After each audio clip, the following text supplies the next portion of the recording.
here it is, the big video on twin flames that I've been promising.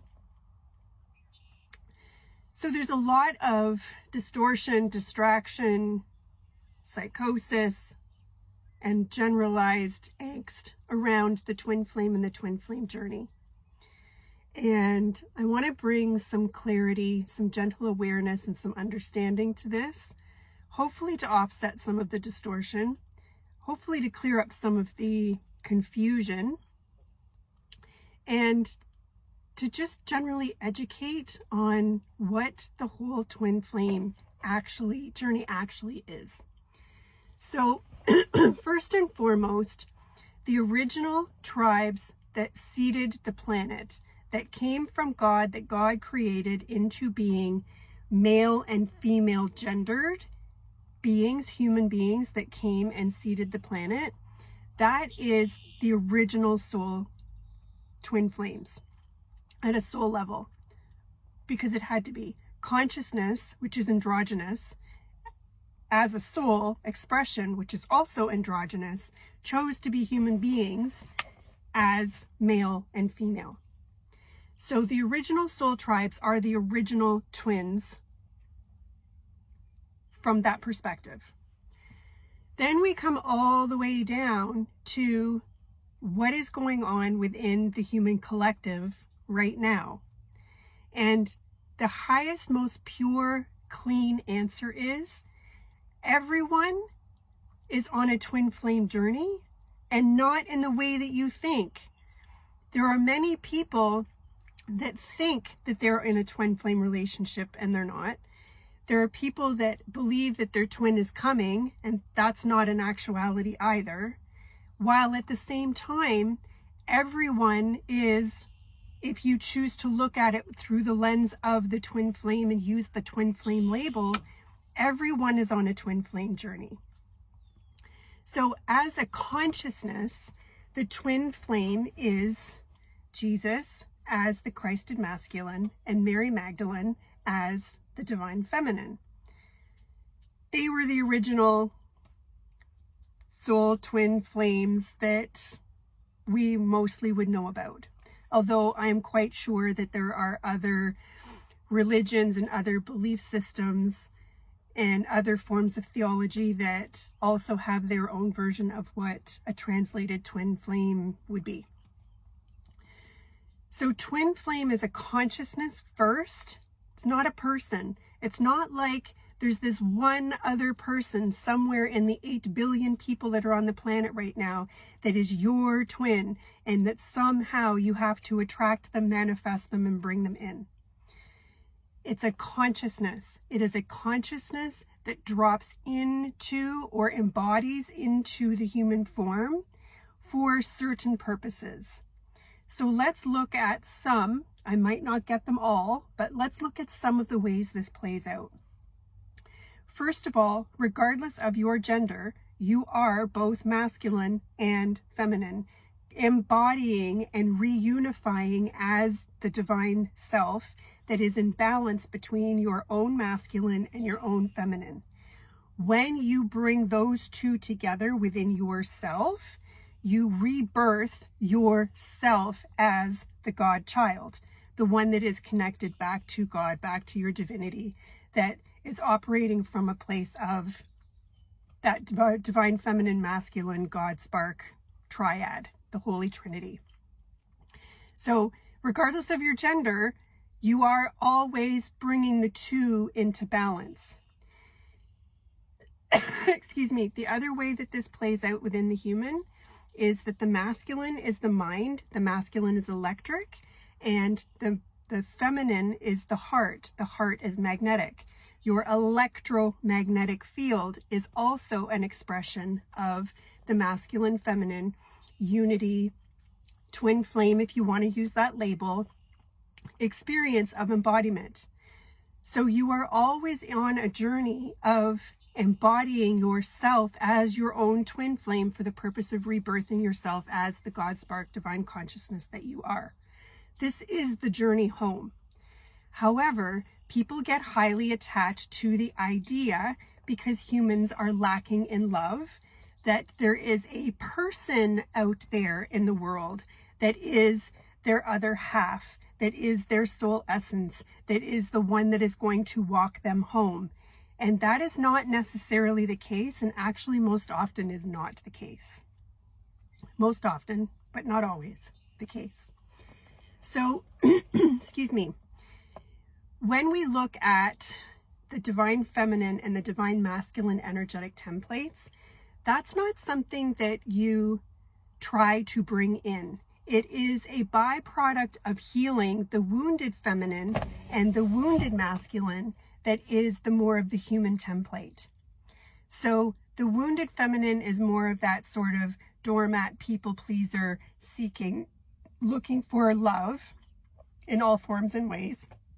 And the wounded masculine is more that forceful, egoic, push. If it's not working, push harder. If it's still not working, get up earlier. It's that. So the human, in their human journey, both genders tend to swing on the pendulum between being the wounded feminine and being the wounded masculine. And so when we heal those two and we stop all the swinging back and forth, then we open up to allowing more of the divine feminine to come online from within. So you don't go seeking to be a divine feminine or a divine masculine. You allow yourself to dissolve and heal all of the wounds, traumas, and programs that are keeping you in the wounded feminine and the wounded masculine. This is how you bring in those higher dimensional states and consciousnesses from within you. Can the twin flame consciousness play out through another human being? Yes, it can. And I have experienced it myself. What this would look like is the typical conversation that you have in the twin flame communities around the runner and the chaser.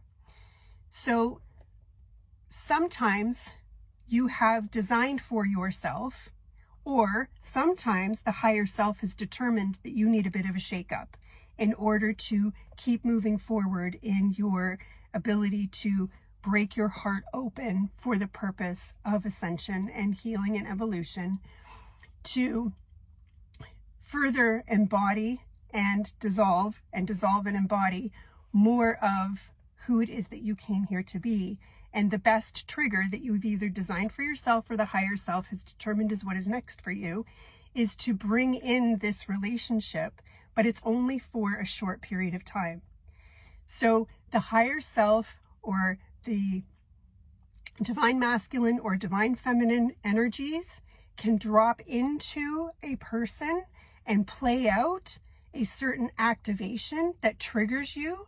And then that consciousness pulls back out of that human being, and the human being goes from, oh my God, I love you so much. This is us. This is the thing. We finally found each other, to, I'm not sure that I really feel that way about you.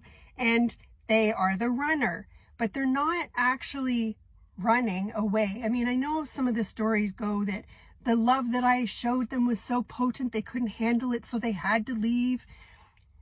What it is that the consciousness was only meant to be a part of your reality for a very short period of time so that you wouldn't continually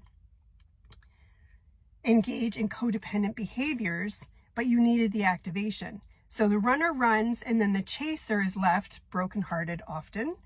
And that is the point, is to break the heart open so that you can heal and evolve.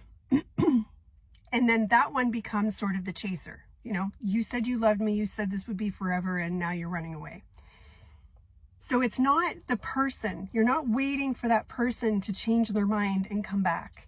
You're not waiting for the other half of you, the other half of your soul, or the other half of your essence or your beingness or your divinity to come and find you so that you can walk home together.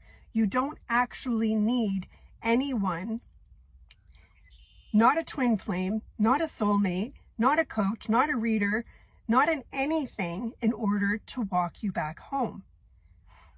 This is your sovereignty. Every single one of us is a sovereign whole being all on our own. And anything that sounds like you need someone else to be a part of your journey for any prolonged amount of time is codependency. We are here to eventually become a live stream of experience so that the energies of co-creation and divinity can flow through us, and that every now moment is just a now moment. The long-term plan may be for many people that once they embody their own divine masculine and divine feminine template and sort of rebirth themselves into that Holy Trinity, that then they will magnetize a divine counterpart, a partner, a best friend to do life with, because they will have both claimed their sovereignty in their own way through their own journey, and that codependency won't be a thing, yet enjoying another person and being a mirror of yourself through another being who has done all of their healing and claimed their sovereignty would be a lovely way to experience the human journey. So that's not to say that while you are your own twin, first and foremost, that you can't at some point magnetize some kind of outer relationship that is a reflection of that. But that is where that comes from within first. You are your own twin. The twin flame is a consciousness. It's not a person. And ultimately, while the whole runner, chaser, and activation dynamic can play out, it is always temporary. It is either by design or it is dictated by your higher self that this is exactly what you need in this now moment to break you open. It doesn't mean that the person that was the runner is somebody that you have to keep chasing after. It's just the way the consciousness presented in your reality and the way that you need it at best. Your mind is the masculine, your heart is the feminine, and this creates your toroidal electromagnetic field that is the magnetic field of co-creation manifestation. So, in its purest, cleanest way that I can possibly give words to, the twin flame journey need not be as messy, as distracting, and as distorted as it has become. That is all rooted in the human longing and desire to be loved. And ultimately, at the end of the day, the only love that you are ever, ever truly seeking, the only love that is going to satiate that longing, is for your love for yourself. So come into union with you and then see what you can co-create with the rest of outer reality. I hope that this helps. Bye for now.